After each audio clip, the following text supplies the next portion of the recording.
What's going on? So I wanted to make a video on the feel more, and more importantly, everybody's senseless. Now this always roots back to one thing, and I'm going to tell about my experience about feeling and just use one example, maybe some others, but there's one good example of this. And because it's just like your gut feelings, and not everybody even has those, it seems like. And some people don't always follow their gut feelings, but the more, I can guarantee you, the more you tune into that, it can be called a bunch of things: intuition, gut feelings, there's a bunch of things when it comes to it. But for the foremost matter is, when you tune into that, those are the answers. You feel this person's going to cheat on you, something's off about this person. I mean, it's just giving off energy in the vibrations. Like, if you can feel that, it's very, you can call it what you want, empath, but as long as because too many people are stuck in their heads. Your thoughts are just like your heartbeat, and they always go, but you don't listen to your heartbeat all the time. So why listen to your thoughts all the time? And people just need to feel more because they're just senseless. The world would be different if you feel more now. Or some people know this, and some people are trying to make you feel less on purpose. And one of the ways of doing that would be damaging the nervous system. And that comes in many ways. You could, physically, it could be mentally, it could be chemicals, poison. There's so many ways to do it. And then it makes you wonder why there's not a war going on, or there's just miscellaneous things happening. And that's because, maybe there's a silent war going on, World War III. It's probably already happening, which I've said this before, and there's many different things about it, but I'm on a whole different topic of talking about it. Because there's ways to kill people silently, and you've probably heard of this before, but it's probably done on a lesser known scale, and it's in silence. Like, it could be on a mass scale too, but I meant in scale as in knowing about it and how vibrant it is, how knowing it is. Because that's another thing. When people hide knowledge from you, you don't know some things, because knowledge can be very useful once you find out things, especially when you study yourself, which is probably the biggest thing, and how things react with you and how you react wherever you're at in certain locations, and how things make you feel. So you got to be aware of that. If a cigarette makes you feel like shit all the time, which I'm just using this as an example, then why would you keep smoking a cigarette if it makes you feel like shit all the time? Because it does. I mean, at least then you would recognize, because of the feeling, and then you wouldn't do it anymore.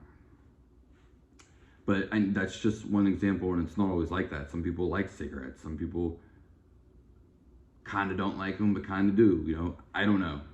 I'm just was using that. But an example where I would talk about feeling more, and subscribe to the channel if you haven't, is just the simple fact that this is a great example. When I got my first job at 16,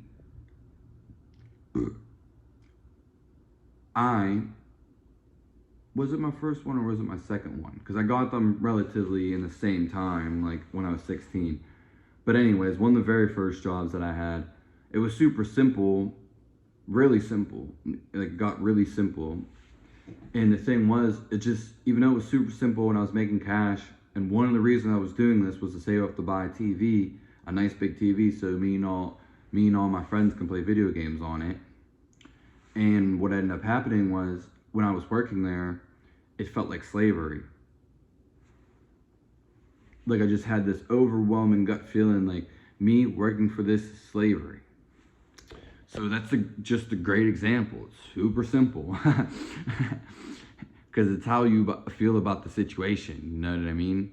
And one of the ways I will say, I guess a tip, one of the things that do matter most are your nerves. And actually, the more calm that you are, you want to be calm and relaxed. Even though, because it's just like the best way to live. When you're the most calm and when you're the most relaxed. Because then you'll have like a shield, nothing will get to you. You'll be able to think calmly and assertively. You'll know what to do, basically. So being calm is one of the best things. And some people have to like train themselves to be calm. Some people have to like, some people are just naturally calm all the time and they don't even know it. So that's like a whole different thing. I do have this one friend, and you know what I mean? But that's what matters most. I would say you want to be calm and alert too, but it doesn't really matter at this point what I'm talking about. But yeah, that's pretty much the ideal way to live, is to be very calm. Whatever makes you super calm too, because again, there can be things that make you super calm. And this is just a tip, basically. There was something I think I was going to add about it. But when you're calm, you just like, you can't be beat, basically. Like, and they can be put in so many situations. Yeah. But I just know when I'm the calmest, that's when I feel the best, like for sure. So yeah, analyze that and see how it is. I would actually strive for that if you don't have it, or if you want it, like for sure, like whatever it is, like even if it means taking on a whole different lifestyle or whatever, like do it, like for sure. It's definitely worth it. Oh yeah, I was naming the type of people that are calm, and until you get, because this calmness like sets the seed, or whatever I was saying before, basically, of when like watching your thoughts. And whatever the start of the video was talking about, of how people are senseless, because you feel more when you're calm. And what I actually wanted to touch upon was animals. That's what I had in my head. There was a couple ideas floating around and I was taking them. But animals, if you look at animals, we can bring this up as maybe something subjective, but if you really look, animals are really wild, because they can be real jittery, like a dog that's undomesticated. But if you really look at an animal, even like birds, because birds move really fast, but they're in tune all the time. They're always in meditation. They have to be. Humans are the only thing that can be unconscious, so to say. Autopilot's another word, basically. But ultimately, the consciousness is always there. It has to be.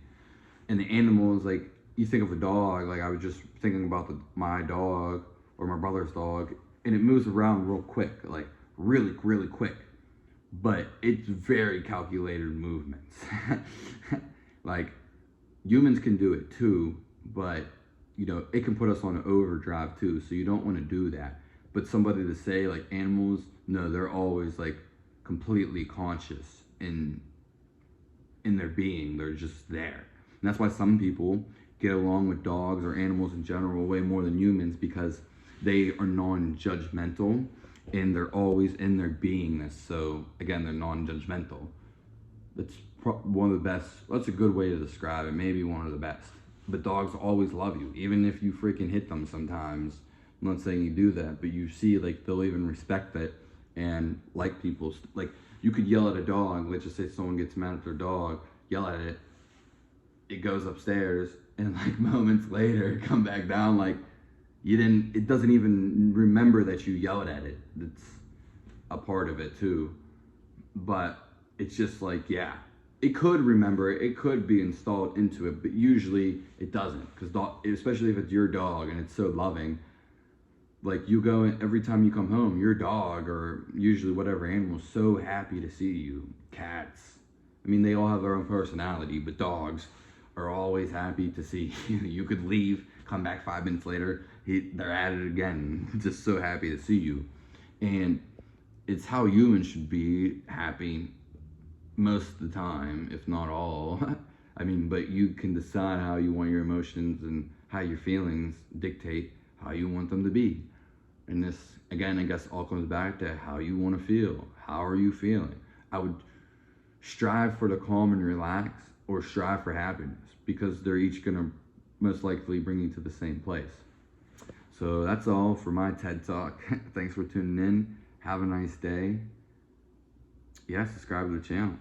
Give me a thumbs up, I guess, or a thumbs down. Fuck it. You gotta give me a thumbs down. Let's just get the negativity up on this video. Alright. Peace.